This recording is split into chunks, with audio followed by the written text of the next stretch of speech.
ആ നരേന്ദ്രമോദി തോറ്റുപോയി എന്ന് ഞാൻ ശ്രീ വി ഡി സതീശനെ ഓർമ്മപ്പെടുത്തുകയാണ്. അദ്ദേഹം തുടർച്ചയായി കള്ളം പറയുന്നതാണ്.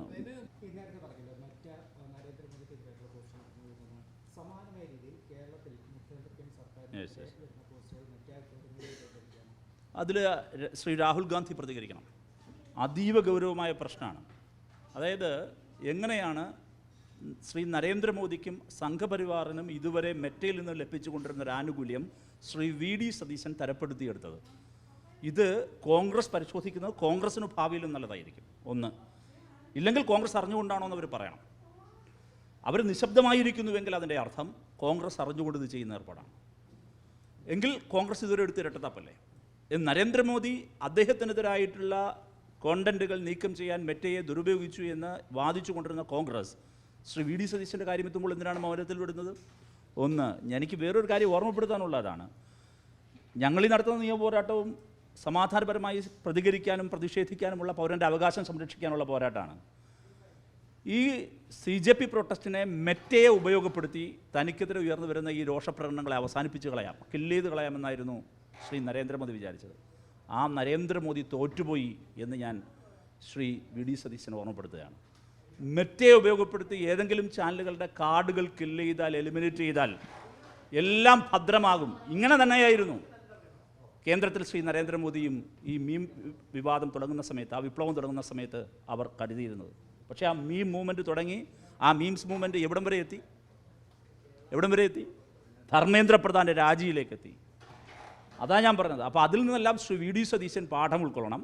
ശ്രീ വി ഡി സതീശൻ അങ്ങേയറ്റത്തെ അസഹിഷ്ണുതയാണ് ഇതിൽ പ്രകടിപ്പിക്കുന്നത്.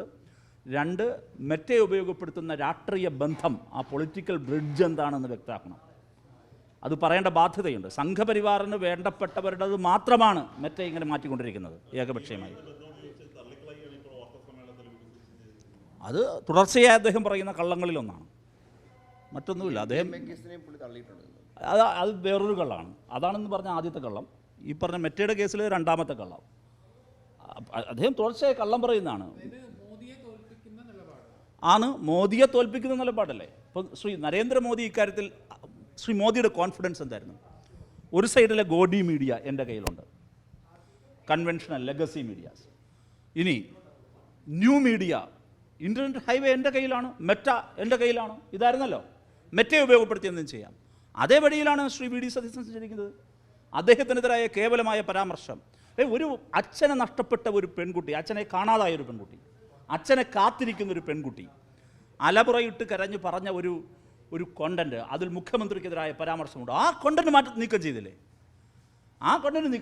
അങ്ങനെ നീക്കം ചെയ്താൽ താൻ സുരക്ഷിതനാണ് എന്ന തെറ്റിദ്ധാരണയിലാണ് നരേന്ദ്രമോദിയെപ്പോലെ ശ്രീ വി ഡി സതീശനും. ആ മൂഢ വിശ്വാസം തകർന്നു വീഴും. അതാണ് ഞാൻ ഓർമ്മപ്പെടുത്താനുള്ളത്. ഒരുപാട് വായിക്കുന്ന ആളാണല്ലോ ശ്രീ വി ഡി സതീശൻ. ആ പഴയ ചരിത്ര പുസ്തകം ഇനി പൊടിതട്ടിയെടുത്ത് വായിക്കണ്ട.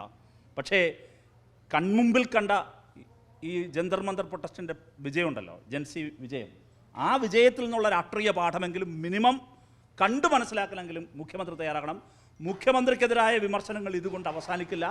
മെറ്റ കയ്യിലുണ്ട് എന്ന് കരുതി സംഘപരിവാറിനെ ഉപയോഗിച്ച് മെറ്റയിലേക്കൊരു ബ്രിഡ്ജുണ്ടാക്കി എന്തെങ്കിലും ചെയ്യാം, അതുകൊണ്ട് താൻ സുരക്ഷിതനാകുമെന്ന് കരുതിയേക്കരുത്.